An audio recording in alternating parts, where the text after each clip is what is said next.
नमस्कार dear students and welcome to my YouTube channel maths academy 99। और आज की इस क्लास में हम civil services aptitude test 2023 set A के मैथमेटिक्स और रीजनिंग के बाकी बचे हुए क्वेश्चंस 20 क्वेश्चंस करेंगे। क्वेश्चन नंबर आपके सामने लिखे हुए हैं और इससे पहले की 4 क्लासेस में हम बाकी क्वेश्चंस शेष क्वेश्चंस कर चुके हैं। इन क्वेश्चंस को करने के मैं कुछ शॉर्टकट्स आपके सामने लेकर आया हूं और फोकस रहेगा आपको कुछ बेसिक्स भी समझाने का बीच बीच में, जहां आवश्यक हो परम्यूटेशन, कॉम्बिनेशन या प्रोबेबिलिटी या किसी और ऐसे मॉड्यूलर अरिथमेटिक के टॉपिक पर जिसको जानना आपके लिए ज़रूरी हो, ना सिर्फ इस एग्ज़ाम के पॉइंट ऑफ व्यू से बल्कि दूसरे और एग्ज़ाम जिसमें क्वांटिटेटिव एप्टीट्यूड एक इंटीग्रल पार्ट है क्यूरिकुलम का, उन सभी एग्ज़ाम्स के परिप्रेक्ष्य में। तो डियर स्टूडेंट्स, मैं संजय मोहन भटनागर और चलिए शुरू करते हैं अपनी आज की क्लास। तो इस क्वेश्चन को देखते हैं। 54th क्वेश्चन है सेट ए से। 40 children are standing in a circle and one of them say child 1 has a ring. The ring is passed clockwise. Child 1 passes on to child 2. Child 2 passes on to child 4. Child 4 passes on to child 7 and so on. After how many such changes including child 1 will the ring be in the hands of child 1 again? तो अब ये मैंने एक circle draw किया है और 40 बच्चों को मैंने सर्किल के अलॉन्ग मैंने खड़ा किया है। Obviously this is our first child, then second, then third and so on. This is our 10th child, this is 20th child, this is 30th child and this A is obviously 40th child. अब now question says ring is passed clockwise, तो ring इस तरह से पास किया जा रहा है। child 1 passes to child 2, तो child 1 ने child 2 को दिया। child 2 passes to child 4, child 4 passes to child 7 and so on. After how many such changes including child 1 will the ring be in the hands of child 1 again? यानी इसके हाथ में ring आना चाहिए child 1। Correct. अब इसका मतलब है मेरे पास एक सीक्वेंस बन रही है 1 2 4 7। पहले मैं इस क्वेश्चन को मैन्युअली कर रहा हूं, मतलब बिना किसी शॉर्टकट के। Okay, 1 2 4 7, 7 4 11, 11 5 16, 16 6 22, 22 7 29 and so on. एक तरीका तो ये है कि आप इसको मैनुअली इस तरह से निकाल लें और फिर आप ये चेक करें कि ये जो सीक्वेंस है आपकी, इसमें आपको ऑब्वियसली 40 + 1 41 कहाँ मिल रहा है, अगर मिल रहा है तो, या 40 दूनी 80, 80 + 1 81, यानी कि 40 का मतलब एक कंप्लीट चक्कर और 40 + 1 यानी कि ये वाला बच्चा, पहला वाला बच्चा। 80 + 1 मतलब पूरे 2 चक्कर पूरे और फिर ये पहला वाला बच्चा, या 40 या 120 यानी कि 3 चक्कर पूरे और फिर पहला वाला बच्चा। तो ये आपको 41 81 121 या 161 आपको कहाँ मिल रहा है, इस तरह से। दिस इज मैनुअल प्रोसेस, ये थोड़ा सा लेंथी होगा लेकिन पहले इससे करके देख लेते हैं। 22 और 7 29 और 29 और 8 37। अब मैंने चूंकि 8 जोड़ चुका हूं तो अब मैं 9 जोड़ूंगा, तो 37 और 9 46, 46 और 10 56, 56 और 11 67, 67 और 12 79, 79 एंड 13 92, 92 और 14 106 और फिर हम इसमें 15 जोड़ेंगे 121। तो हमारे 15 चेंजेस हुए, यानी कि 15 बार वो रिंग ट्रांसफर हुआ। ओके, तो ऑब्वियसली आंसर है इसका B, option B is the answer. ये मेथड आपके लिए तब बिल्कुल ठीक है जब आपको जोड़ करने में इस तरह से कोई बहुत ज़्यादा डिफिकल्टी नहीं और आप क्विकली कर सकते हैं। ओके, अब मैं इसको एक शॉर्टकट से करता हूँ, यानी कि हम इस तरह से जोड़ नहीं करेंगे जो अभी हम कर रहे थे, 1 और 1 2, 2 और 2 4, 4 3 7, 7 4 11, 11 5 16, 16 6 22 7 29 नहीं करेंगे, एक शॉर्टकट लगाते हैं। Okay, now just try to understand. ये जो संख्याएं हैं आपके सामने 1 2 4 7 11 16 22 एटसेट्रा, इनको मैंने इस टेबल में लिख लिया है 1 2 4 7 11 16 22 29 37 एंड सो। मैं एक चीज़ बड़ा कैटेगरिकली यहाँ देख रहा हूँ कि 2 - 1 = 1, 4 - 2 = 2, 7 - 4 = 3, 11 - 7 = 4 एंड सो ऑन। तो सक्सीडिंग नेचुरल नंबर से प्रीसीडिंग नेचुरल नंबर को घटाने पर मेरे को फर्स्ट एन नेचुरल नंबर्स का एक सीक्वेंस मिल रहा है। ओके, स्टार्टिंग विद 1 ऑब्वियसली, जब मैं फर्स्ट बोल रहा हूँ तो इसको मैं हर हालत में इस तरह से लिख सकता हूँ। ओके, सो 2 और 1 का डिफरेंस 1, 4 और 2 का डिफरेंस 2, 7 और 4 का डिफरेंस 3, 11 और 7 का difference 4 and so. Correct, simple. अब एक्चुअली मुझे वो नंबर चाहिए जो मुझे यहाँ पर या तो 41 दे दे या 81 दे दे, या 121 दे दे, या 161 दे दे, and so on so simple.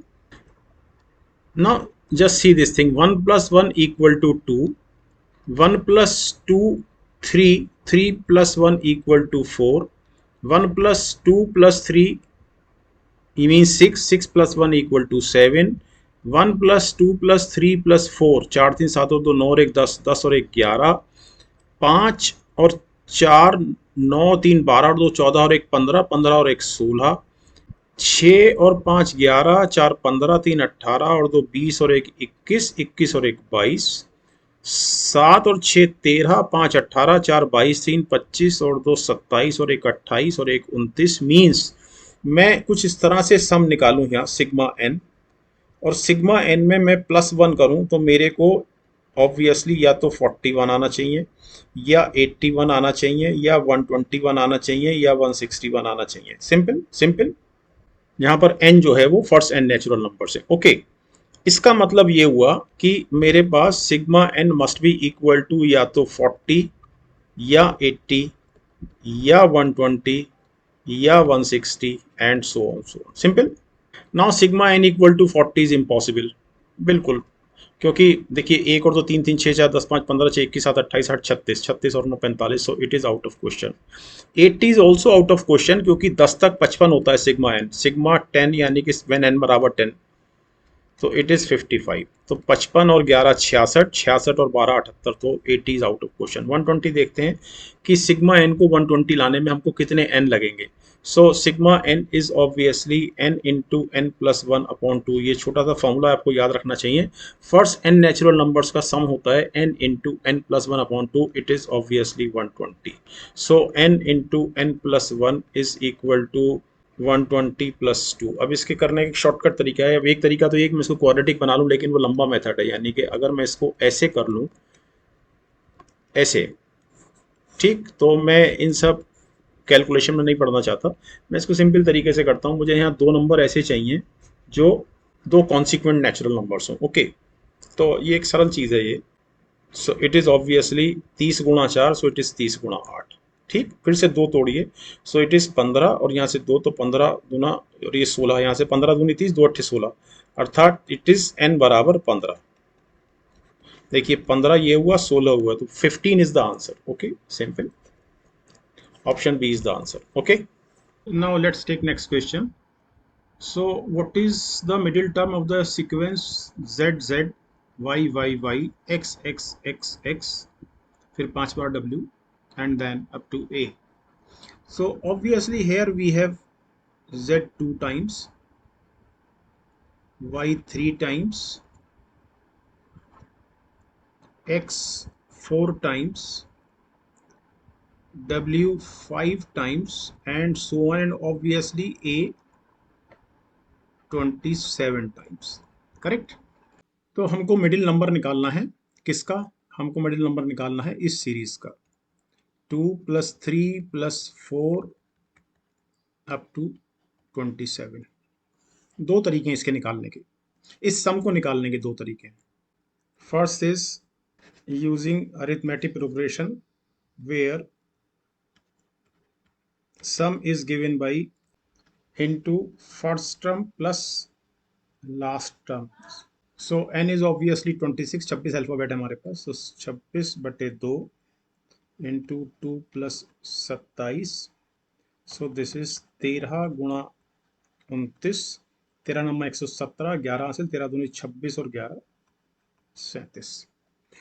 एक तरीका एपी का था. दूसरा तरीका था, हम ये जानते हैं कि फर्स्ट n नेचुरल नंबर्स का जो सम होता है means sigma n, it is equal to n into n plus 1/2.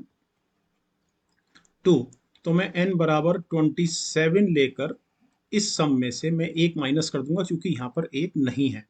So it is 27 into 28/2 -1. ये वाला -1 जो यहाँ नहीं है इसको मैंने माइनस कर दिया.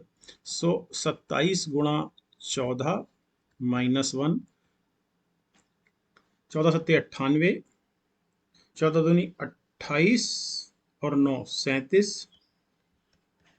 So it is 377. Correct. Now middle term निकालने के लिए, मिडिल नंबर निकालने के लिए 377 अपॉन 2 मीन्स 376 अपॉन 2 मीन्स 188, अर्थात 377 इस ये जो हमारे पास सम आया इसको हम तीन टुकड़ों में इस तरह से तोड़ लेंगे। 188 नंबर शुरू में, इट इज 189th नंबर जो हमारा बीच का नंबर है, और फिर से हमारे 188 number. So this way these numbers are in total it is 377, correct. तो हमको 189th नंबर निकालना है, तो हमको वो नंबर निकालना है जहां तक 2 से स्टार्ट करके हमको सम करने पर 189 आता है। मैं नेक्स्ट पेज ले लेते हैं और दोनों तरह से इसको करेंगे, एपी से भी करेंगे और सिग्मा एन वाले फॉर्मूले से भी करेंगे इस पॉइंट को, और मैं दोनों में फिर मैं आपको एक अंतर समझाऊंगा जो एग्जामिनेशन पॉइंट ऑफ व्यू से भी बहुत इंपॉर्टेंट है आपके लिए इस अंतर को समझना। तो हमारे पास इस बार सम है 189, हमको टर्म निकालना है, ओके। तो सबसे पहले सिग्मा एन ले लेते हैं। तो sigma n we have 189, so it is n into n plus 1/2 minus 1, it is equal to 189। Minus 1 का मुझे अब दोबारा समझाने की ज़रूरत नहीं है, मैंने आपको समझा दिया है। चूंकि यहाँ पर जो z हैं ये 2 हैं, ओके, इसलिए हम -1 कर रहे हैं। So this is n into n plus 1 is equal to 190 into 2, so this is 19 into 20, so n is immediately 19, correct. So n equal to 19 का मतलब है कि हमने 2 से शुरू किया है, 2, 3, 4, 5 एंड सो ऑन, तो n बराबर 19, ये हमारा कौन सा अल्फ़ाबेट होगा ये हमको निकालना है। But let us see the second solution as well, जिसको हम एपी से करेंगे। तो इस बार हम ये कह रहे हैं कि वो सपोज इस सीरीज में nth टर्म है, ऑब्वियसली इस n में और इस n में फ़र्क है। मैं आपको समझाता हूँ कि यहाँ पर जो z इक्वल टू 2 है ये पहला टर्म है।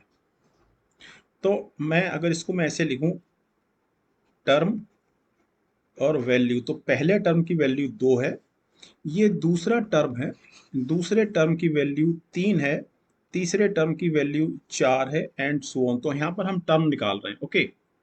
अब अरिथमेटिक प्रोग्रेशन में जो सिग्मा एन होता है वो होता है n upon 2 two a where a is the initial term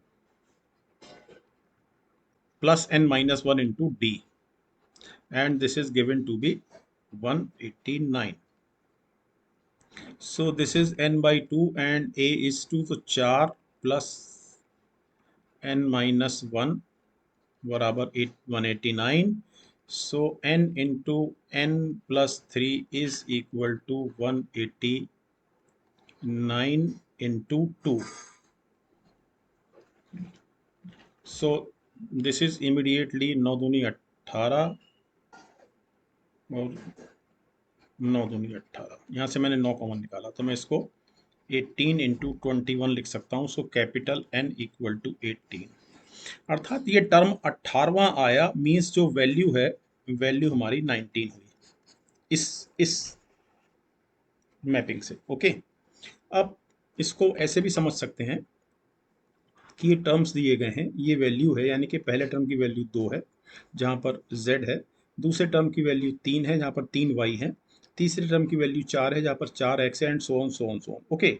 तो 18वां टर्म जो हमारा ये आया, 18वें टर्म की वैल्यू 19 है, और इसको अगर हम इस तरह से लिखें ZYX तो ये I आएगा, एंड ऑब्वियसली जो सिग्मा एन है वो 189 है। अब ये I कैसे आया? I बहुत सिंपल है, आप यहाँ से गिनना शुरू कर दीजिए, हमको 18 गिनना है।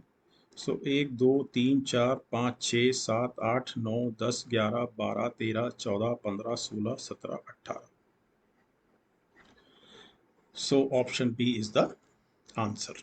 दूसरा एक सरल तरीका ये भी है कि आप अगर इसको z के नीचे अगर आप a लिख दें, फिर b लिख दें, फिर c लिख दें and so on and a is 27, तो हर हालत में ये सम जो है 29 है। 3 2 प्लस 27 29, 3 प्लस 26 29, तो ऑब्वियसली अगर ये 18 लेफ्ट हैंड से गिनने पर आ रहा है, तो राइट हैंड से गिनने पर ये आएगा 9, 18 और 9 27। तो 9 अगर हम इधर से गिने तो 1 2 3 4 5 6 7 8 9, so I is the answer. Okay, option B is the answer. अच्छा, यहीं पर आप ये भी देख सकते हैं कि ये 18वां टर्म जरूर है लेकिन इसकी वैल्यू 19 है। ओके, ये clear. Next question. So this is 56 question, और यहाँ पर हमको इसमें एक क्वेश्चन दिया गया, is P greater than Q. दो स्टेटमेंट दिए गए हैं, पी क्रॉस क्यू यानी कि P into Q is greater than zero, और दूसरा स्टेटमेंट है P square is greater than Q square. इन दोनों स्टेटमेंट्स की लाइट में हमको इस क्वेश्चन को सॉल्व करना है, is P greater than Q, और बाद में हमको इन चार में से किसी एक ऑप्शन पर आंसर देना है। ओके, ये एक बहुत सरल सवाल है। P cross Q is greater than zero, ये सिर्फ दो कंडीशंस में हो सकता है कि both P and Q are positive, या both P and Q are negative. इसके अलावा संभव नहीं है। ओके, अगर हम दूसरे स्टेटमेंट की बात करें, P square is greater than Q square, तो अगर इन दोनों केसेस को कंसीडर करें, both P and Q R positive, so P square may be greater than q square and may not be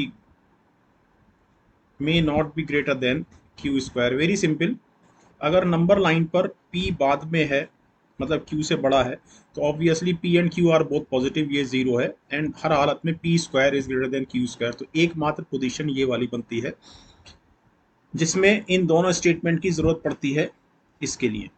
लेकिन अगर p छोटा है, q बड़ा है, तो obviously p cross q shall be greater than zero, लेकिन p square shall not be greater than q square, तो ये स्टेज नहीं आती है। ओके, तो question can not be answered even by using both the statements together, क्योंकि मैं अब वो वाला ऑप्शन नहीं ले रहा हूँ जहां पर p नेगेटिव है, q पॉजिटिव है, या p पॉजिटिव है और q नेगेटिव है, क्योंकि तब ये होल्ड नहीं करेगा, और इसके भी होल्ड करने की कोई गारंटी नहीं है। इसलिए नहीं है, एक चीज यहाँ भी समझ लेते हैं कि this is zero, this is p, और q जो है p की न्यूमरिक वैल्यू से थोड़ा सा बड़ा है, तो हमने q को इधर ले लिया, थोड़ा बड़ा, यानी कि ये वाला गैप जो है बड़ा है क्योंकि ये जीरो है। ओके, तो ऑब्वियसली पहला स्टेटमेंट तो होल्ड नहीं कर रहा, अब हम सिर्फ दूसरे स्टेटमेंट की बात कर रहे हैं। तो यहाँ पर p square is not greater than q square. Simple, क्योंकि ये जीरो से इसकी डिस्टेंस कम है, अर्थात p की वैल्यू q की तुलना में कम है। करेक्ट। चौथी कंडीशन में हम q की न्यूमरिक वैल्यू थोड़ी सी कम कर देंगे नेगेटिव साइड में, और p की वैल्यू बढ़ा देंगे। So obviously p square is greater than q square, no doubt, but p cross q is not equal to, not greater than zero. तो इसका आंसर है ये। क्यों? क्योंकि ये सारे p एंड q पर यूनिवर्सली ट्रू नहीं है, सच नहीं है ये वाला statement. Correct, so option D is the answer. Next. अब इस 57 क्वेश्चन में फिर से एक क्वेश्चन दिया गया है कि is p plus Q minus R greater than p minus Q plus R, where p q and r are integers.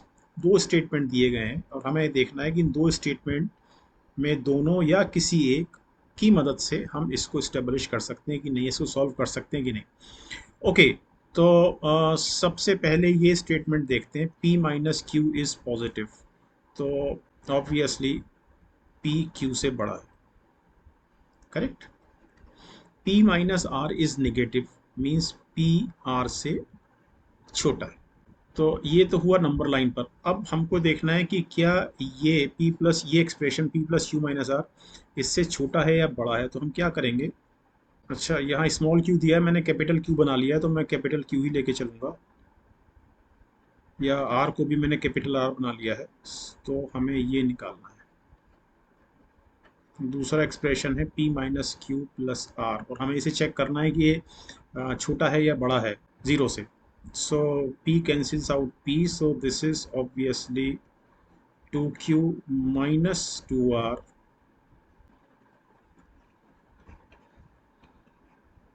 correct.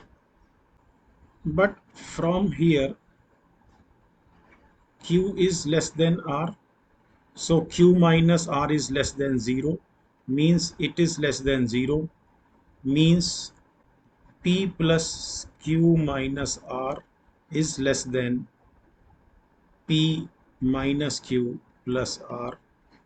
So it is not greater than, it is less than, I mean P plus Q minus R is less than P minus Q plus R. तो इसका answer तो हुआ no, लेकिन इसको no establishment करने में हमको इन दोनों की आवश्यकता पड़ी। सिंपल। ऑप्शन है हमारा सी।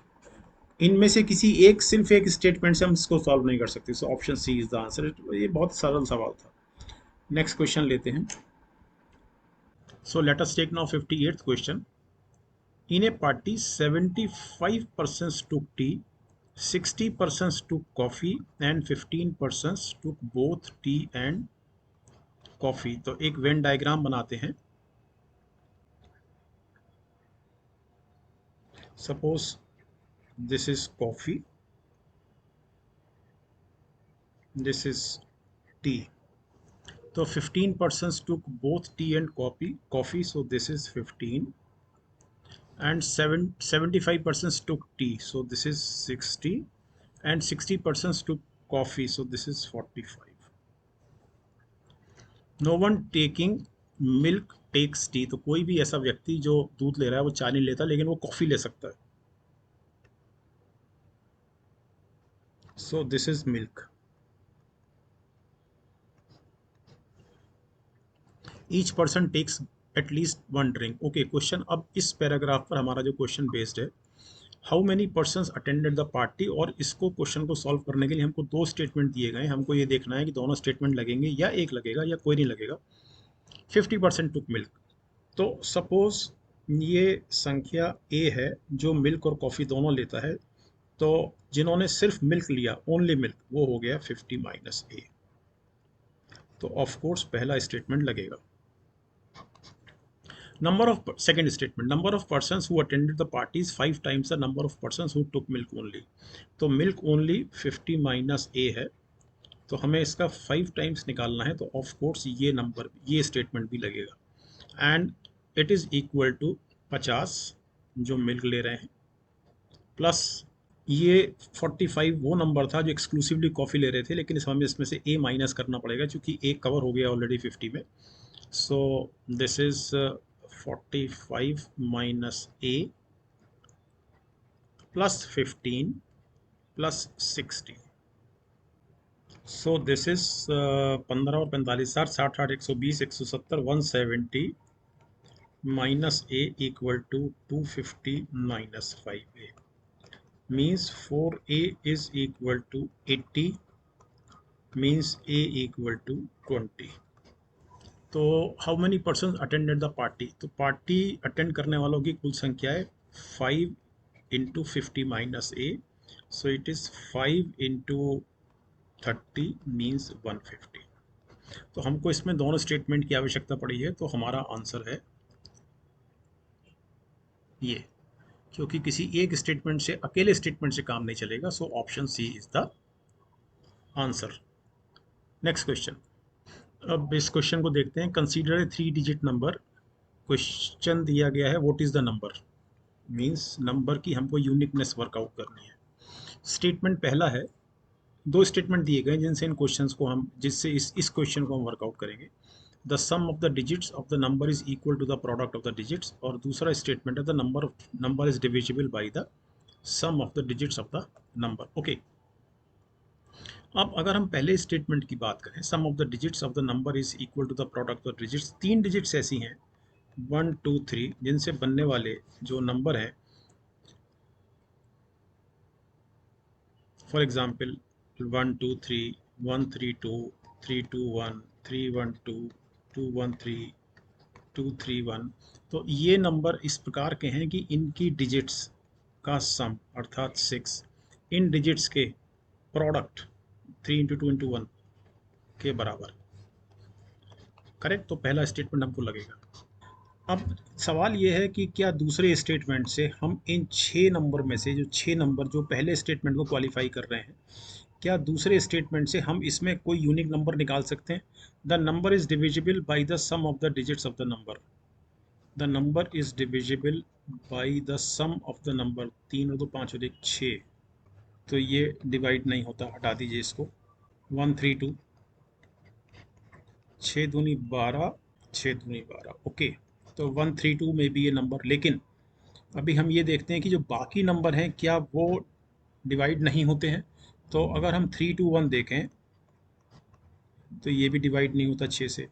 अगर हम 312 देखें तो 6 पंजे 30, 6 दूनी 12, लेकिन ये डिवाइड हो जाता है, अर्थात हमको यूनिक नंबर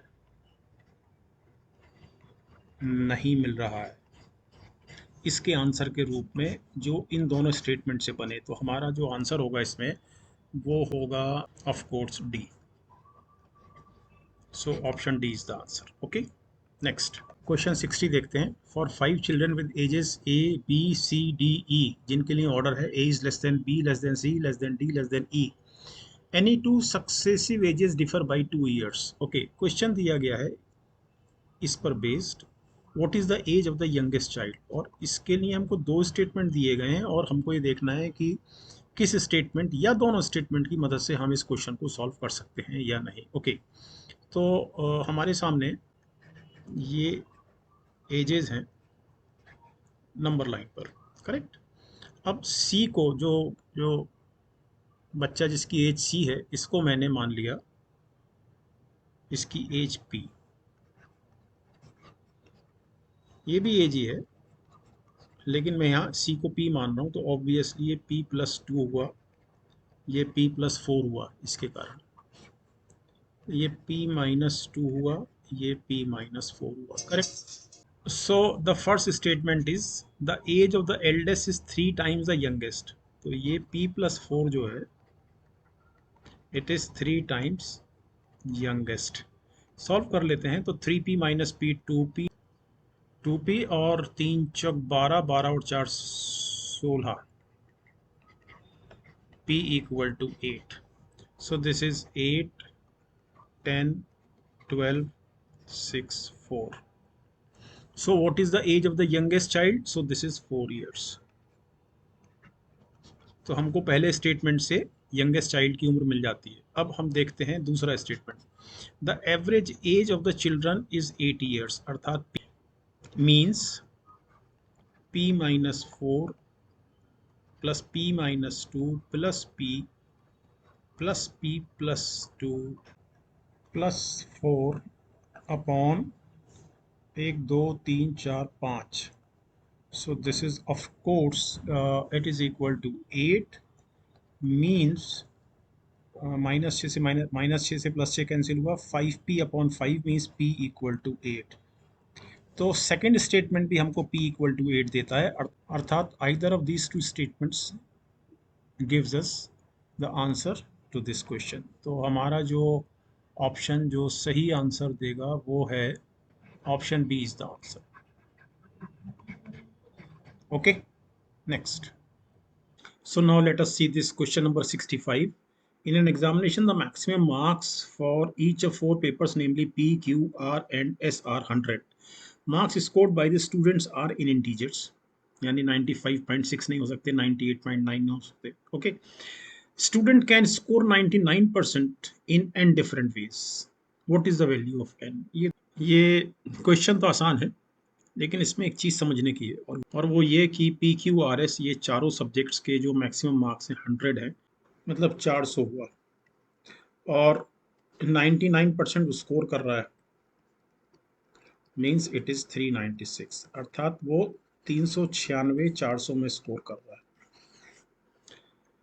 तो कितनी प्रकार से वो 396 कर 400 में स्कोर। तो मैं इसमें आपको एक छोटा सा चार्ट दिखाता हूँ क्वेश्चन को सॉल्व करने से पहले, और फिर मैं आपको बताऊंगा कि इस क्वेश्चन को हम कॉम्बिनेशन से, परमुटेशन एंड कॉम्बिनेशन वाले कॉम्बिनेशन से किस तरह से करेंगे।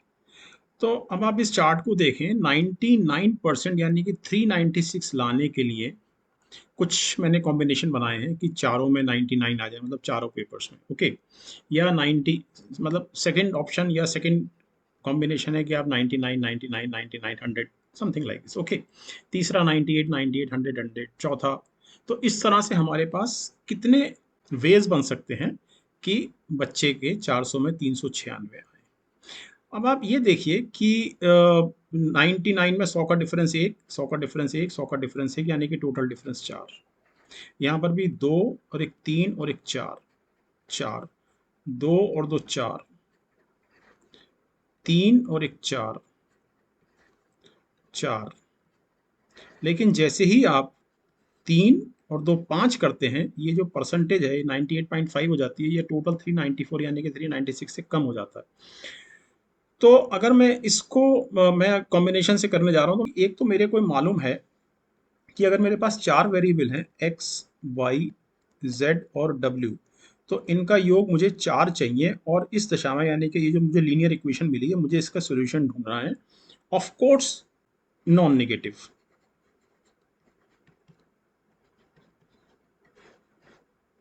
Correct, simple. जहां पर एक्स वाई जेड और डब्ल्यू जो है वो 100 और मार्क्स के बीच का डिफरेंस है। This is clear. जैसे यहाँ पर एक्स की वैल्यू 1 है, वाई की वैल्यू 1 है, जेड की वैल्यू 1 है, डब्ल्यू की वैल्यू 1 है। एक्स की वैल्यू 2 है, वाई की वैल्यू 1 है, जेड की वैल्यू 1 है, डब्ल्यू की वैल्यू 0 है, and so on. I think you are getting point. ठीक। तो अब इसको कॉम्बिनेशन से सॉल्व करने का तरीका ये है, फॉर्मूला होता है इसका, इसके number of non negative solutions. So of course हम नॉन निगेटिव की बात कर रहे हैं। ठीक है।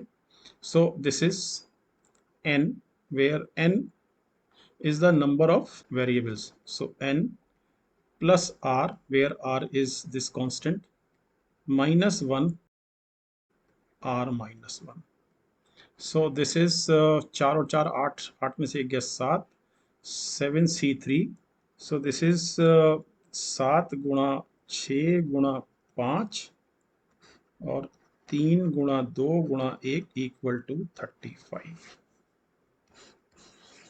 Okay, so option D is the answer. Next question लेते हैं। A flag has to be designed with 4 horizontal strips. पहली स्ट्रिप, दूसरी, तीसरी, चौथी, using some or all of the colors red, green, yellow. What is the number of different ways in which this can be done so that no two adjacent strips have the same color? ये एक आसान सवाल है बहुत। ये जो पहली strip है, ऑब्वियसली इन 3 कलर में से कोई से भी 3 कलर ले, कोई सा भी कलर ले सकती है, तो इसको हम 3 प्रकार से ले सकते हैं। अब सपोज इसने रेड ले लिया, तो हमारे पास 2 बचे, तो एडजेसेंट स्ट्रिप सेम कलर की नहीं होनी चाहिए, तो ये वाली स्ट्रिप 2 प्रकार से भरी जा सकती है।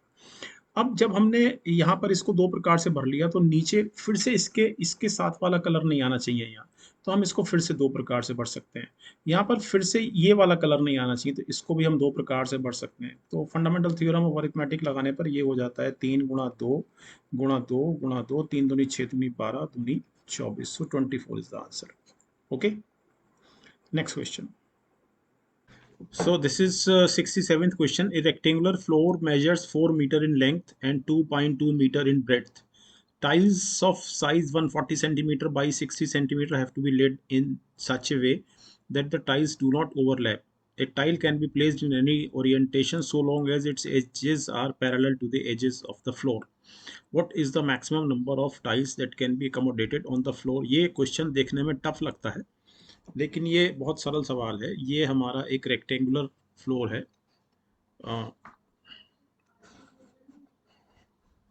ओके, और ये रेक्टेंगुलर फ्लोर 400 सेंटीमीटर लंबा है और 220 सेंटीमीटर चौड़ा है, और 140 सेंटीमीटर गुणा 60 सेंटीमीटर इस साइज की टाइल्स हमको इसमें लगानी है, इस तरह से कि maximum number of tiles could be laid. तो अब मैं एक काम करूंगा इसमें कि 140 को मैं कवर करूंगा अलोंग दिस। तो मैं इसमें बड़ी सिंपल सी बात ये है कि ज़्यादा टाइल्स ले लूँगा, तो ऑब्वियसली मैं 60 को इधर कवर करूँगा, तो 60 इधर करने से मेरे को 6 टाइल्स आराम से आ जाएंगी इसमें। तो एक टाइल, दूसरी टाइल, तीसरी टाइल, चौथी, पांचवी, छठी।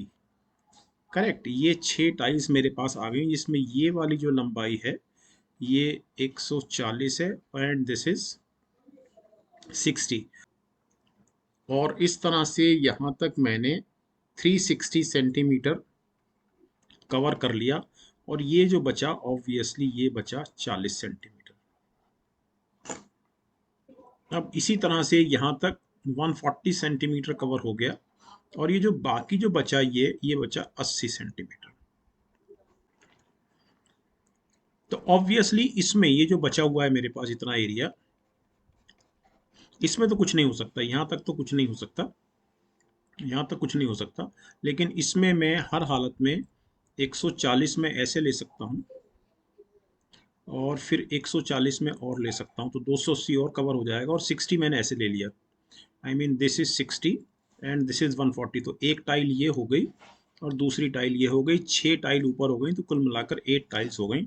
सो option C is the answer. Okay, next. So this is 68th question. There are five persons P, Q, R, S and T, each of whom has to be assigned one task. Neither P nor Q can be assigned task 1. Task 2 must be assigned to either R or S. In how many ways can the assignments be done? Okay. तो एक table बना लेते हैं। Task 1, 2, 3, 4, 5 और इसमें जो conditions दी गई हैं वो दो हैं। एक कंडीशन ये है और दूसरी कंडीशन ये है। तो दो कंडीशन होने के कारण इसके दो केस बनेंगे, केस 1, केस 2। ओके, पहला केस देखते हैं। Neither P nor Q can be assign task 1। तो ऑब्वियसली पहला टास्क दिया जा सकता है आर, एस या टी में से किसी एक को, लेकिन ये कह रहा है कि task 2 must be assign to either R और एस, यानी कि आर यहां नहीं आ सकता, आर यहां आएगा अगर एस ऊपर ले लिया तो। सिंपल। अब एक केस, दूसरा केस ये हो सकता है कि हमने आर और टी को पहला टास्क दे दिया और एस को दूसरा टास्क दे दिया, because task 2 must be assign to either R और एस। सिंपल। ओके, अब ये हर हालत में दो तरह से हो सकता है। टास्क 2 आर को देना एक तरह से हो सकता है। अब हमारे पास कितने पर्सन बचे? दो यहाँ निकल गए, तो एक पर्सन यहाँ आ गया, पहले टास्क में एक पर्सन आ गया, या तो वो एस है या टी है, लेकिन एक है। दूसरा पर्सन यहाँ आ गया, वो हमारे पास 3 आदमी बचे। ओके, तो अगर मैं पहले केस में यहाँ लेता हूँ, सपोज यहाँ एस आ गया यहाँ पर और आर यहाँ आ गया, तो मेरे पास टी बचा, क्यू बचा, पी बचा। सिंपल। इसका मतलब मैं यहाँ पर इनको 3 तरह से प्लेस कर सकता हूँ। फिर मेरे पास 2 बचे, इनको मैं 2 तरह से प्लेस कर सकता हूँ और फिर एक पर्सन बचा। तो मेरे पास इस केस में using fundamental principle of counting से टोटल नंबर ऑफ परमुटेशंस हैं 2 गुणा 1 गुणा 3 गुणा 2 गुणा 1, 2 एकम 2 तिया 6 दूनी 12 एकम 12 12। सिमिलरली केस 2 देखते हैं। तो आर टी और यहाँ पर एस आ गया, तो ऑब्वियसली एक आदमी यहाँ प्लेस हुआ, आइदर आर और टी। एक यहाँ हुआ, 2 हमारे सामने 3 बचे, यानी कि 2 हमारे यहाँ, ये परमुटेशन, एक परमुटेशन यहाँ पर 3, फिर हमारे पास 2 बचे, फिर एक, तो फिर से ये हमारे पास 12 हो गया।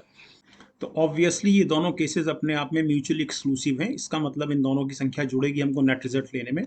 तो net result is 12 + 12 24। So option D is the answer. Okay, next question लेते हैं।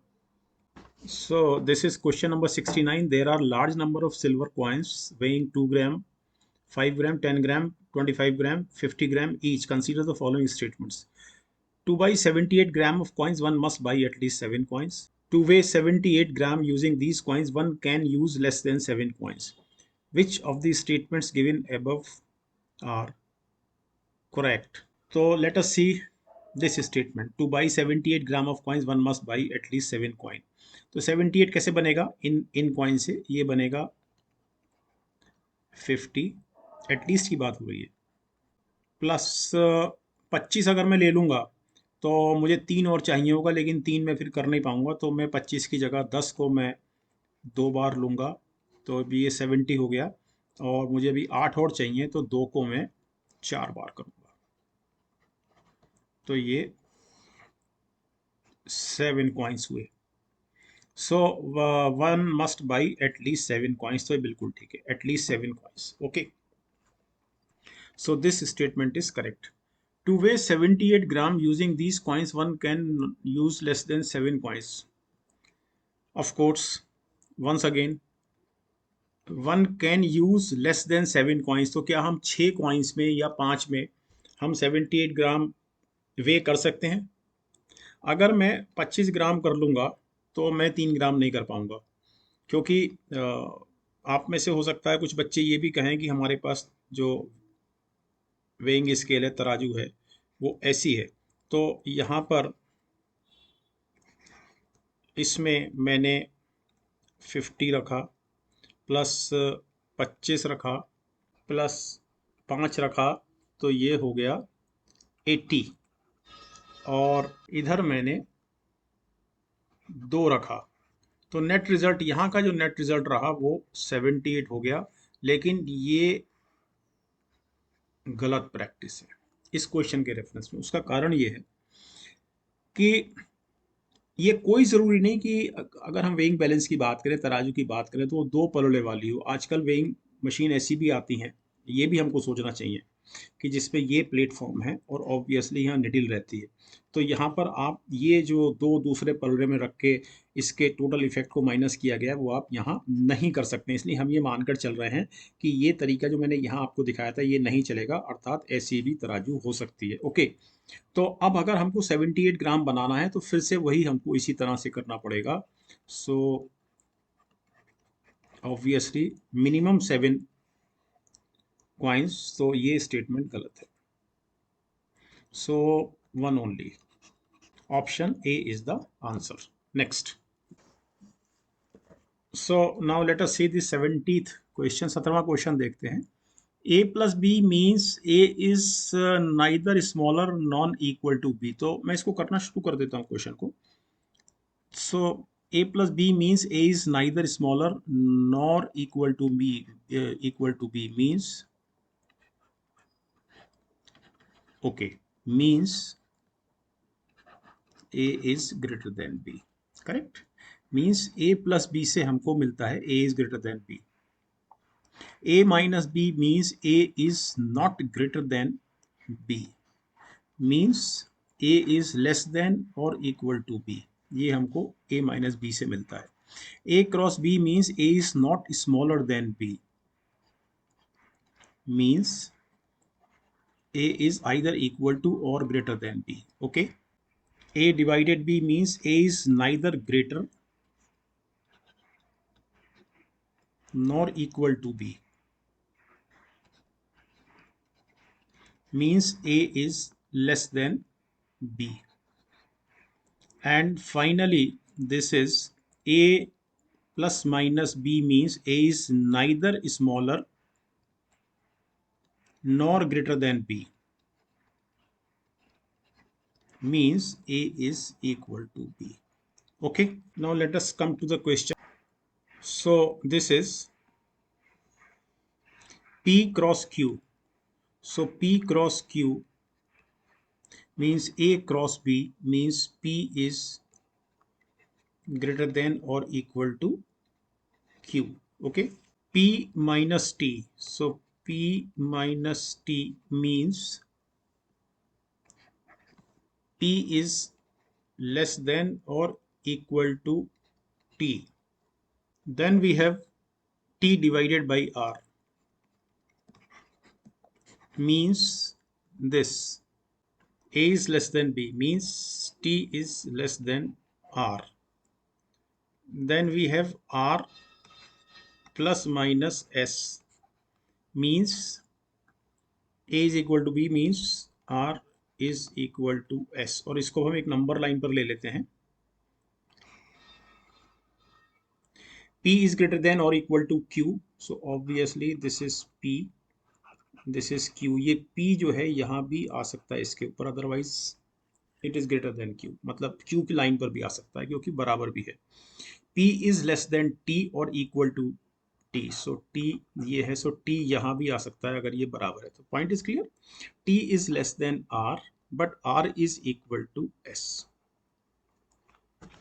so this is on number line. अब स्टेटमेंट्स देखते हैं. अच्छा, स्टेटमेंट्स से पहले हमको ओके, अब अब कंक्लूजन देखते हैं। कंक्लूजन है Q is plus minus T, means Q बराबर है T के, पहला कंक्लूजन। और दूसरा कंक्लूजन है S plus Q, means S is greater than Q. Now let us see the options. So Q is greater than T. Q is greater than T. No. S is greater than Q. Yes, of course. So second statement is correct. So option B is the answer. Okay. Next question. What is the remainder if 2 raised to power 192 is divided by 6? ये बहुत सरल सवाल है, इसका answer है 4।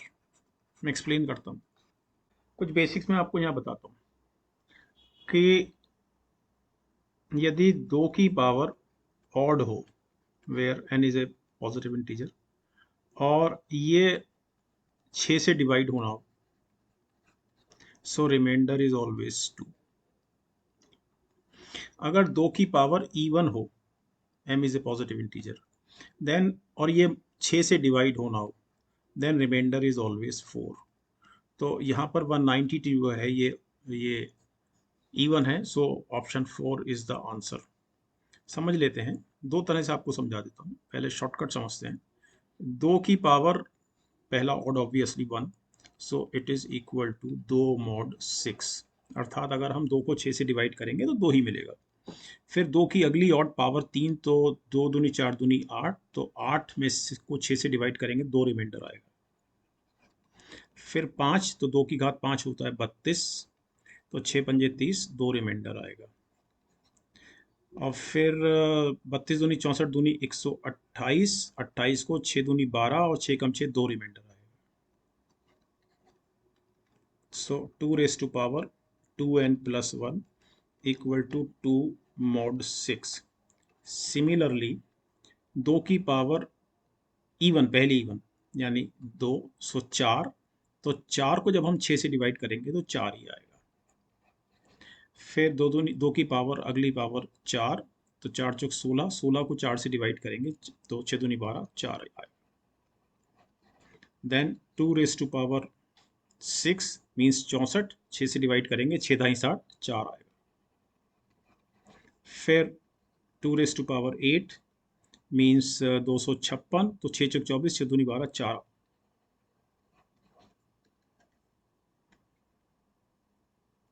Okay, एक तरीका, this is one way of thinking, जो कि सबसे आसान है। दूसरा तरीका यह है कि जो जनरली मॉड्यूलर अरिथमेटिक में लगाया जाता है कि हम पहले एक बेस ढूंढ लेते हैं।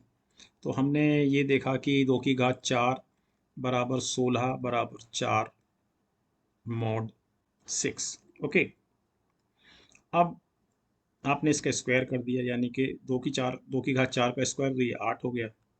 और इधर 4 चौक 16 हो गया, लेकिन 16 को जब आप 6 से डिवाइड करेंगे फिर 4 बनेगा। करेक्ट। अब आपने इसको फिर स्क्वायर किया, सो ये हो गया 16, और ये 4 चौक 16, 16 को फिर 6 से डिवाइड किया, फिर 4 आ गया। अब आपने इस पे पावर 3 चढ़ा दी, तो 4 चौक 16 चौक 64, 64 मॉड 6, लेकिन 64 में 6 दाई 60, 4 4 बचेगा, सो 4 मॉड 6। लेकिन 2 की घात 16 की घात 3, 2 की घात 48। अब 2 की घात 48 की आपने पावर 4 चढ़ा दी, यानी 2 की घात 192, मीन्स 4 की घात ये वाला 4, ये वाला 4 की घात 4 मॉड 6, यानी 256 मॉड 6, अर्थात 4 mod 6 means 4। So option D is the answer. Okay, next question लेते हैं। Consider the sequence A B C, दो ब्लैंक स्पेस और फिर A B C single blank space D A B B C D space A B C D. ये बहुत बहुत बहुत सरल सवाल है, ये देखने से लग रहा है कि it is a cyclic sequence.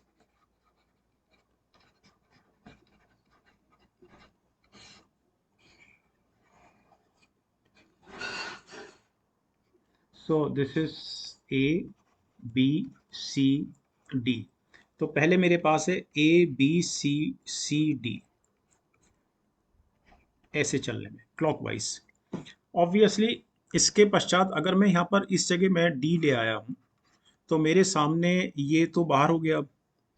और यहाँ पर मुझे क्या लाना होगा, ए से मेरा काम नहीं चलेगा, डबल ए बी सी कुछ नहीं होगा तो ए नहीं आएगा, सी से भी मेरा काम नहीं चलेगा, यानी कि इससे नहीं चलेगा। लेकिन अगर मैं इसको देखता हूँ डी डी सी ए, तो ऑब्वियसली अगर जैसे ही मैं यहाँ पर डी लिखता हूँ इस जगह, सो ये हो गया डी ए बी सी, यानी यहाँ से शुरू जहाँ पर ख़त्म हुआ पहला वाला एक्सप्रेशन, उसके आखिरी अल्फ़ाबेट से हम शुरू कर रहे हैं। तो D A B C, so D A B C. अब ये सी पर ख़त्म हुआ तो यहाँ पर सी आएगा, इस ये सी खत्म हुआ तो यहाँ पर सी आएगा, तो सी डी ए बी, तो सी डी ए बी यहाँ तक। अब ये बी पर खत्म हुआ तो अब अगला बी से शुरू होगा, so it is B C D A. Okay, so B C D A complete हो गया। अब तो ये फिर ए बी सी डी। ये एक बहुत बहुत बहुत सरल सवाल था। Okay, next question.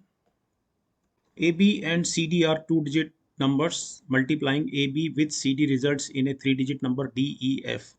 Adding DEF to another three-digit number GHI, यानी 3 डिजिट का GHI नंबर जोड़ा DEF में तो हमको रिजल्ट मिला 975.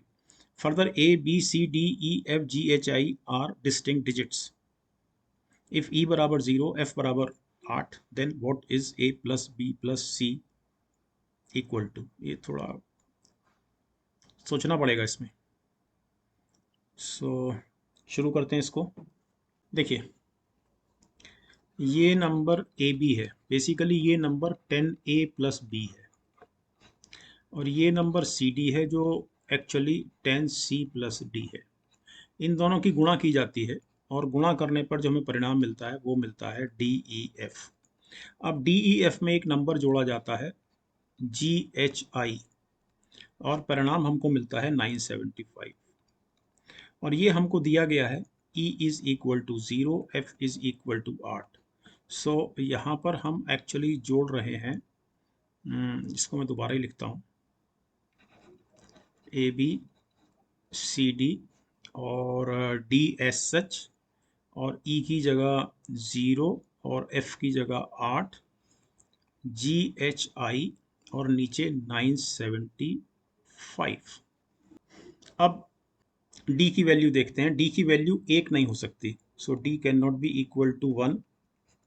उसका कारण यह है कि 108 के कोई भी दो फैक्टर ऐसे नहीं हैं जिनकी जो जो 2 डिजिट में हो। 12 नंबर 108 तो 12 और 9 में से एक सिंगल डिजिट का है, 18 चंग 108 तो 18 2 डिजिट का है, 6 1 डिजिट का है, तो नहीं है। ओके, अब जब मैं डी बराबर 2 लेता हूं तो इमीडिएटली GHI यानी कि 975 में से 208 माइनस करता हूं तो ये हो जाता है 767। It is out of question. क्यों? क्योंकि यहां पर G और I सेम हो जाता है, 77, जबकि अलग अलग है, सो ये आउट ऑफ क्वेश्चन। जब मैं D बराबर 3 लेता हूं तो ये हो जाता है 667, फिर से आउट ऑफ क्वेश्चन क्योंकि ये G और H बराबर हो जाता है। जब मैं D बराबर 4 लेता हूं तो मुझे 567 मिलता है, ये मुझे कुछ ठीक लगता है। सो इट इज D बराबर 4 लेने पर 408 और 567 एंड दिस इज 975। ओके, अब 408 अगर ये सही है तो 408 को मुझे, चूंकि मुझे ए बी सी की वैल्यू चाहिए, तो 408 को मुझे दो फैक्टर्स में तोड़ना है, दो दो डिजिट के। तो जब मैं इसको करता हूँ ऐसा तो 408 इट इज इक्वल टू 5 अट्ठे 40, तो इट इज 8 गुणा 51 एंड इट इज 17 तिया 51, 51 इज 17 तिया 51, तो 17 एक तरफ हो गया और 8 तिया 24 एक तरफ हो गया। सो this is 24 into 17. Okay, so obviously AB is equal to 17 and CD is equal to 24. This is 408. So this D is equal to this D. Okay. लेकिन यहाँ प्रॉब्लम ये है कि here we have B equal to 7. B equal to 7 and from here we have this I equal to 7 means B is equal to I. फिर गलत, क्योंकि ये तो डिस्टिंक्ट होना चाहिए. Next D equal to 5 means GHI equal to 467. Okay, when D is equal to 5 means the number is, I mean number D08 is 508. अब इसके हम फैक्टर्स देखते हैं. ये 4 से डिवाइड होगा. Okay, but 127 is a prime number, मतलब इसके और आगे फैक्टर नहीं हो सकते. तो हमारे सामने जो 508 के दो फैक्टर्स आए जो हमको ए बी और सी डी के शक्ल में चाहिए थे, वो 127 और 4 आए, तो ये भी नहीं हो सकता. So D equal to 5 is not possible. Now D equal to 6 means it is GHI is 367, but here D is equal to H, नहीं हो सकता. Then we have D equal to 7. This is 267. So here D is equal to I, not possible. Then D equal to 8, 167. But then D is equal to F, not possible. And D equal to 9 is not possible because when D is equal to 9, GHI is 67, 2 digit का number हो गया, so it is not possible. तो ये question मेरे को थोड़ा गलत लगता है जितना मैंने एनालिसिस किया है, और A प्लस बी प्लस सी की वैल्यू निकालना मुझे तो संभव नहीं लग रहा है. अगर आप में से किसी को इसका कुछ तरीका आता है करने का, तो आप मुझे निश्चित रूप से कमेंट बॉक्स में लिख सकते हैं. तो डियर स्टूडेंट्स, अब हम चलते हैं नेक्स्ट क्वेश्चन पे. Consider the following statements in respect of 5 candidates P, Q, R, S, and T. Two statements are true and one statement is false. True statement. One of PQ was selected for the job. So this is P, this is Q. इनमें से एक को selection मिल जाता है. At least दूसरा statement है जो false है. At least one of R and S was selected for the job. इसका मतलब none was selected.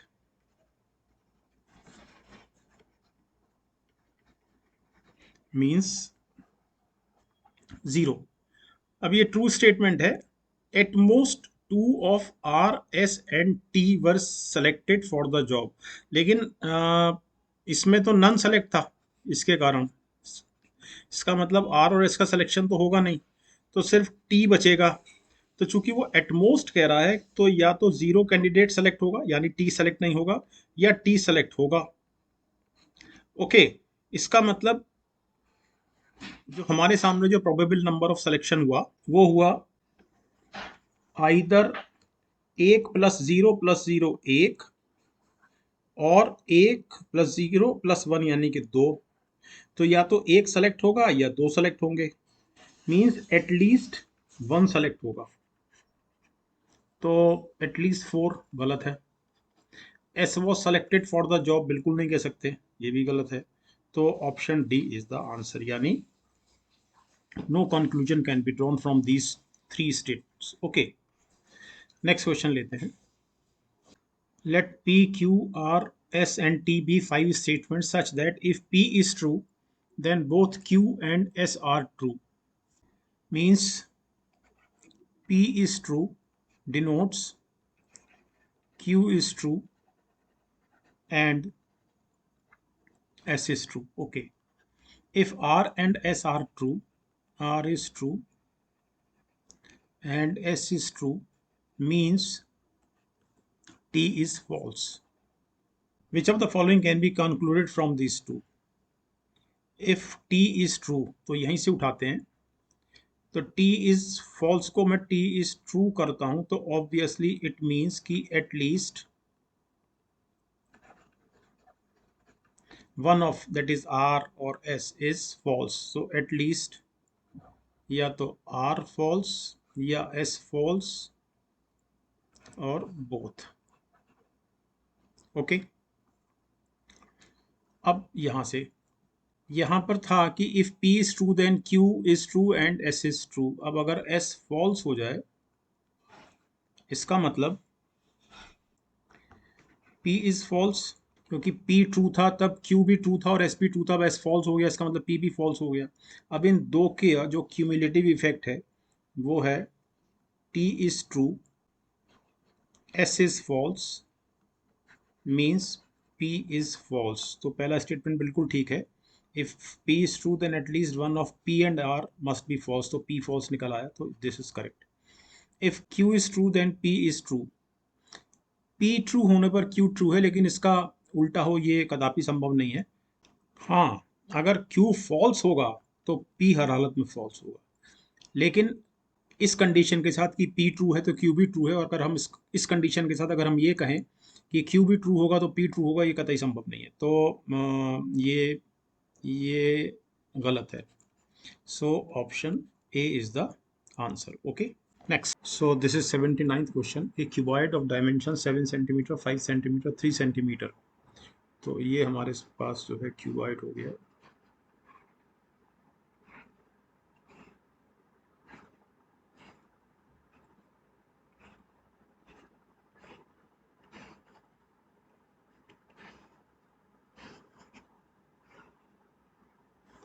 So this is 7, this is 5, this is 3. Is painted red, green and blue on each pair of opposite faces of the dimension 7 into 5. तो 7 into 5 यानी कि ये जो आपको अंदर की ओर दिख रहा है ये वाला. सो इस पर तो हुआ है रेड, और 5 into 3 पर हुआ है ग्रीन, और 3 into 7 पर हुआ है blue. Then the cuboid is cut and separated into various cubes, each of side length each 1 centimeter. Which of the following statement is correct? There are exactly 15 small cubes with no paints of any face. तो obviously जो अंदर हैं, यानी कि अगर ये आप ये फेस देखें तो अंदर जो हैं इसकी बात हो रही है, ये समथिंग लाइक दिस. ओके, तो ये सरल सवाल है. हमें 7 में से एक इधर माइनस करना है और एक इधर माइनस करना है, और इसी तरह से 3 में, 5 में, क्योंकि 1-1 सेंटीमीटर के क्यूब हैं. तो अंदर जो क्यूब हैं जिन पर कोई फेस नहीं है वो है 7 minus 2 into 5 minus 2 into 3 minus 2. So this is 7 में से 2 गया 5, दिया 15. तो 15 क्यूब्स ऐसे हैं जिस पर कोई पेंट नहीं है. तो पहला जो स्टेटमेंट है बिल्कुल ठीक है. दूसरा देखते हैं. There are exactly 6 small cubes with exactly 2 faces, one painted with blue and other with green. तो इस स्टेटमेंट को समझने के लिए हम एक क्यूबाइड लेते हैं. ऑब्वियसली कलर थोड़े डिफरेंट हैं जो कलर आपको क्वेश्चन में दिए गए, लेकिन जो मैं आपको समझाना चाह रहा हूँ समझ में आ जाएगा. तो अगर हम इस क्यूबाइड को देखें, सो this is yellow and this is red. तो ये वाला जो क्यूब होगा इसके दो फेसेस ही कलर्ड होंगे, अर्थात रेड और येलो वाले. ओके, इसी तरह से अगर हम इसकी बात करें तो दूसरा ये होगा, यानी कि पहला दिस थिंग, दूसरा दिस थिंग, क्योंकि ये वाला फेस जो है ये येलो होगा. अब हम यहाँ आते हैं, इसके ठीक पीछे जो फेस होगा ऑब्वियसली वो रेड होगा. ये येलो है, यानी कि इसके सामने जो नीचे जो एक सेकंड नंबर पर जो क्यूब होगा वो भी रेड एंड येलो होगा. एंड सिमिलरली एक ये वाला. So we shall be having 4 cubes with exactly 2 faces, one painted with blue and other with green. Okay, so of course not 6. So this statement is wrong, this statement is correct. So we have option A as the answer. Okay, next question. So it is our 80th question. आखिरी सवाल है.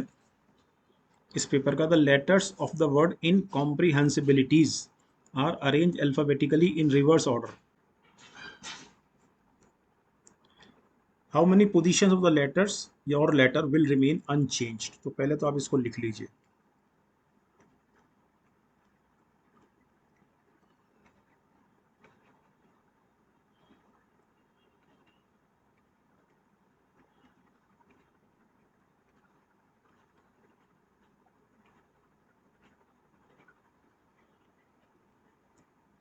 Okay, और अब इसी को उल्टा लिखना शुरू कीजिए आप, लेकिन अल्फाबेटिकली। ऑब्वियसली सबसे पहले बी, तो आपने बी यहाँ लिखा और बी को आप काट दीजिए। फिर इसके पश्चात सी, सी को यहाँ लिखा और यहाँ से हमने सी को काट दिया। फिर ई, बी सी ई, तो एक ई तो ये रहा, इसके नीचे लिखा, और तो ई नहीं है। अच्छा, एक ई और है, तो ई के बाद एफ है नहीं, इसमें जी नहीं है, एच, तो एच को आप यहाँ लिखिए और यहाँ से काट दीजिए। फिर आई, आई में एक आई ये है, तो आई को आई के नीचे लिखिए। दूसरा आई ये रहा, इसको इसके नीचे लिखिए। तीसरा आई ये रहा, इसको इसके नीचे लिखिए। चौथा आई, पांचवा आई। जे नहीं है इसमें, के नहीं है, एल है, इनकॉम्प्रिहेंसिबिलिटी, तो एल को उठाइए। एल, एल के बाद एम आएगा, एल और तो है नहीं, एम आ गया। एम के बाद एन, एक दूसरा एन और है, वो एन यहाँ आ गया। दूसरा एन यहाँ आ गया। इसके पश्चात ओ, और फिर पी, इसके पश्चात आर। आर के बाद हमारे पास दो एस हैं, पहला एस, दूसरा एस, और फिर टी। तो the position of letters remaining unchanged, एक तो ये है और दूसरा ये है। तो दो लेटर्स हैं, तो ऑफ कोर्स आंसर है इसका सी, मीन्स 2। ओके, तो यहाँ हमारे 80 क्वेश्चंस कंप्लीट होते हैं। तो thank you very much dear students for watching this video. और अब हम मिलेंगे नेक्स्ट क्लास में, और नेक्स्ट क्लास में कोशिश करेंगे कि कुछ बेसिक्स यानी परमुटेशन, कॉम्बिनेशन, प्रोबेबिलिटी और कुछ मॉडुलर अरिथमेटिक पर हम लोग कुछ क्वेश्चंस करें। ओके, यदि आपकी कोई क्वेरी है तो आप निश्चित रूप से मुझे कमेंट बॉक्स में लिख सकते हैं। नमस्कार।